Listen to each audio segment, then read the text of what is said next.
Hey everyone, welcome back to my channel. So for today's video, I will be concluding the kind of short series I've had on my channel. So if you haven't checked out the previous videos of that, please do after this one. But that is the top 10 lists that I've been having for each position in the NHL this season. So now that I've gone to the wingers, whether it be right wingers or left wingers, you obviously know if you've been following along this season that there have been so many fantastic displays of brilliance when it comes to that position, as there always has been in years prior, honestly. But this season especially has been a little bit different in my opinion, with some guys who have really taken that next step in their overall game, who seemingly looked like they had already hit their peak, but that is not the case. There are some players who have really stood out of nowhere this season, whether it be a change of scenery or just an advancement in their overall game. So I will be discussing some of them and of course these superstars in the league when it comes to these positions.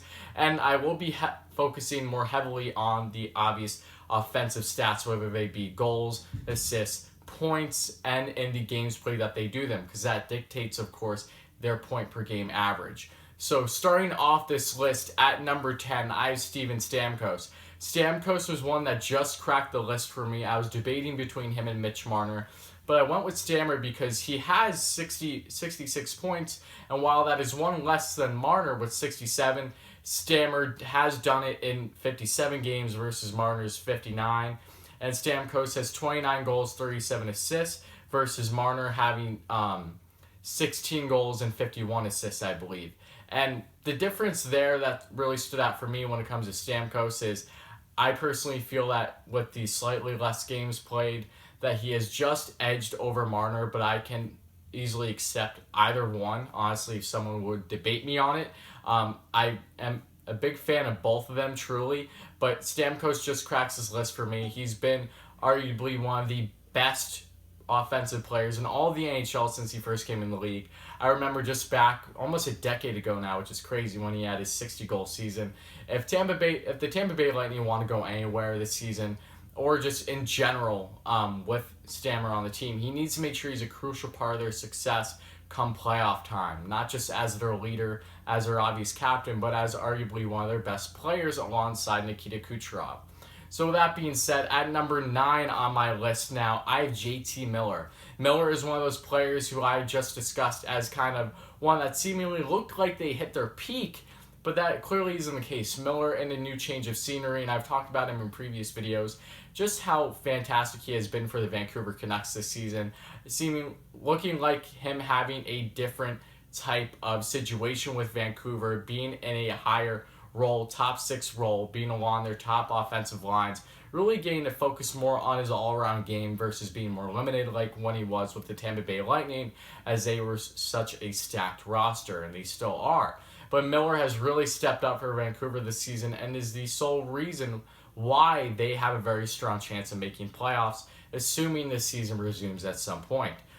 Miller, in 69 games played, has 57 goals, 45 assists for 72 points, and a plus-minus of plus 11. And Stamkos has a plus 14 also. I didn't list that before. But Miller, like I said, has really been phenomenal, whether it be 5-on-5 or on the special teams. He has really done fantastic alongside guys like Elias Pettersson, Bo Horvat, whoever it may be. He has really thrived for them, and I hope that for his sake and the Vancouver Canucks, his success continues.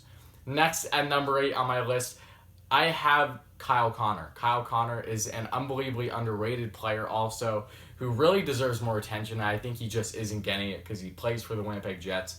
And it's upsetting because the Jets, I've really liked them for almost 5 years now, really since they started this new wave of younger talent with their team, especially when Nikolai Ehlers first came in the league. I was a big fan of them, but Kyle Connor especially has just continued to get better year after year since first coming in the league a couple years ago, and is showing just that once again.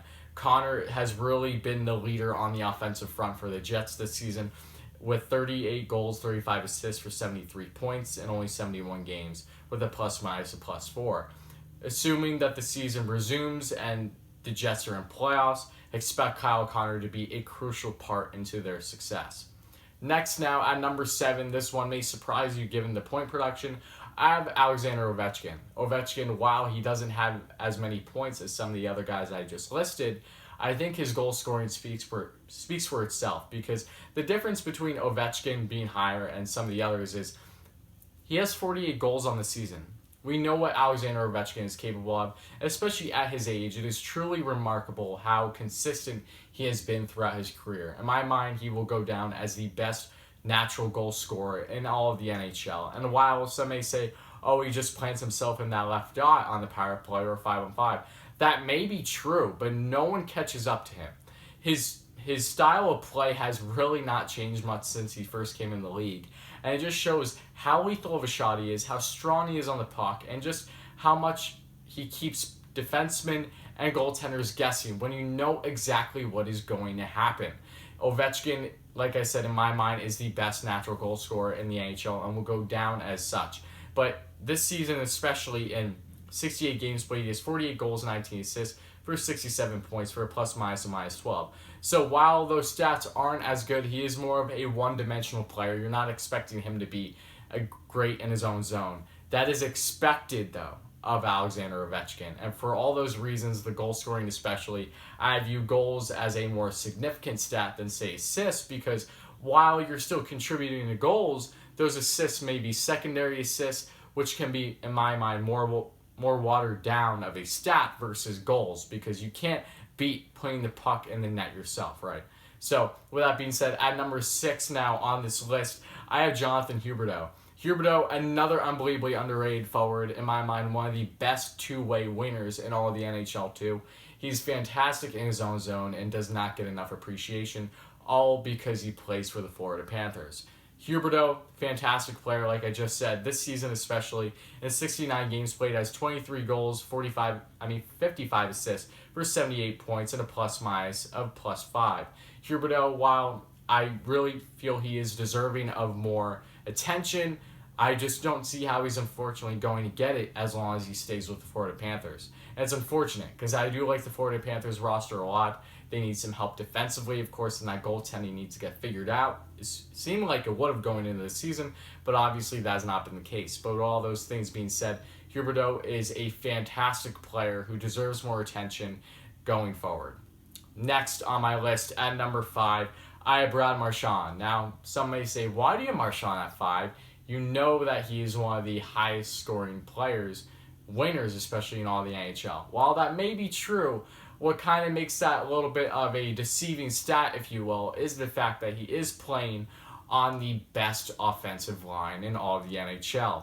Now, you can say, yes, that may be true, but he is a key contributor in that. I will not deny that, but with that being said, he is also playing along the likes of, in my opinion, the best centerman for like the past how long, and Patrice Bergeron. While his offensive game isn't as good as what it once was, his defensive game makes up for it. The best defensive forward in all of the NHL, in my opinion.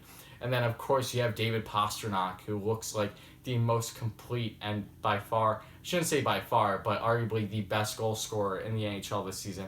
And he's so young, too, which just makes it so scary in its own part. But regardless, for all those reasons, that's why I have Marchand at 5. In 70 games played, he has 28 goals, 59 assists, 487 points, and a plus-minus of +25. Marchand is a fantastic player. Whether you love him or hate him, he's pesky. He gets in the minds of the opposing teams, and that all contributes to his success. He gets in the nitty-gritty, and while he may not be one to fight a lot, he will do things to make sure that the opposing team gets a penalty. So for all those reasons, Marchand is a fantastic player.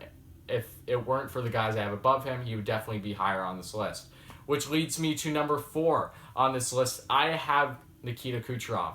Kucherov just edged out Marchand, in my opinion, because of his overall game and because of the fact that he has not been playing along the likes of guys that Marchand has this season. So I think that really contributes into his own success. Kucherov this season has had a fantastic year, even though it isn't as good as what it was last year with over 120 points, which is crazy given how strong of a season he still had. But for his numbers, how he finished last season, it's a little bit of a downfall, honestly. But Kucherov in 68 games played has 33 goals, 52 assists for 85 points, and a plus-minus of +26. Kucherov is an amazing winger, arguably the best in the NHL, and has been for a little bit now. But this has been a slight down year for him, along with Tampa Bay in certain aspects. They've been up and down. but regardless, Kucherov is definitely deserving to be in the top 4. Which leads me to number 3 on my list, and that is Patrick Kane. Patrick Kane has less points than both Marchand and Nikita Kucherov. That may be true, but Patrick Kane is on a line that I think speaks for itself. He's been playing along the likes of guys like Dylan Strome and Alex Nylander throughout this NHL season, which does not even come remotely close to the kind of lines that Brad Marchand and Nikita Kucherov have been playing on. Kane easily gets overlooked by many, in my opinion, and it's really unfortunate because he's still a fantastic player at the current age that he's at, in his mid-30s now. And if you look at his stats, Kane in 70 games played has 33 goals, 51 assists for 84 points, has a plus-minus of +8, and in my opinion, isn't really slowing down. He's been arguably the most consistent winner in all of the NHL since he first came in. You know what to expect from him night in and night out, regardless of who you put around him. He makes the guys around him better, and I think that all speaks for itself. So that leads me to number 2 on my list, and that is my guy, Artemi Panarin, as I am a Ranger fan. I truly love him, Breadman, and he has taken the league by storm once again this season, reaching career highs. Panarin, in 69 games played, has 32 goals, 63 assists for 95 points, and a plus-minus of +36. That is the best in this column by far, and especially when it comes to winners. Panarin, in my mind, will be a definite mention when it comes to the Hart Trophy at the season's end, whenever that may be. But he has been a huge force for the New York Rangers, as I personally know, as a Rangers fan, but just as an overall hockey fan. There's so much to love when it comes to Panarin. He's so much better defensively, too, and I've talked about this in previous videos, and I think he gets the recognition for. He's just fantastic in the neutral zone, defensively, offensively, wherever it may be. He just makes guys around him so much better and is proving why he's one of the best overall forwards in all of the NHL. But that leads me to number 1 on my list, and that is obviously David Pastrnak. While Pasta does have the same amount of points as Artemi Panarin, I know that plenty of people would probably crucify me for not having him at number 1. His goal scoring kind of speaks for itself. Pastrnak this season has been lights out, taking another huge step in his young career. He's not even close to the age of 25 yet. It's crazy just how good he is at such a young age. Pastrnak in 70 games played has 48 goals, 47 assists for 95 points, and a plus-minus of +21. If that's not well-balanced, I don't know what is. Pastrnak is proving night in and night out just how amazing of a young winner he is. And without him, there would be such a gaping hole in the Bruins lineup where I don't know where they would be. While they are arguably the best team in the NHL offensively and defensively combined, Pastrnak is such a key contributor to their success. And like I said, without him, I feel that the Bruins would need a lot of help on the scoring front. So they should be very grateful, and I'm sure they are, for having a guy like Pasta on the team. But with that being said, that is going to conclude this video. Let me know what you think in the comments below. If you agree, disagree with my list, or wondered why I didn't say mention certain players, I would love to hear your feedback. So if you like this video, please like, subscribe, comment, all those great things. I really appreciate it, and I'll be back in a day or two.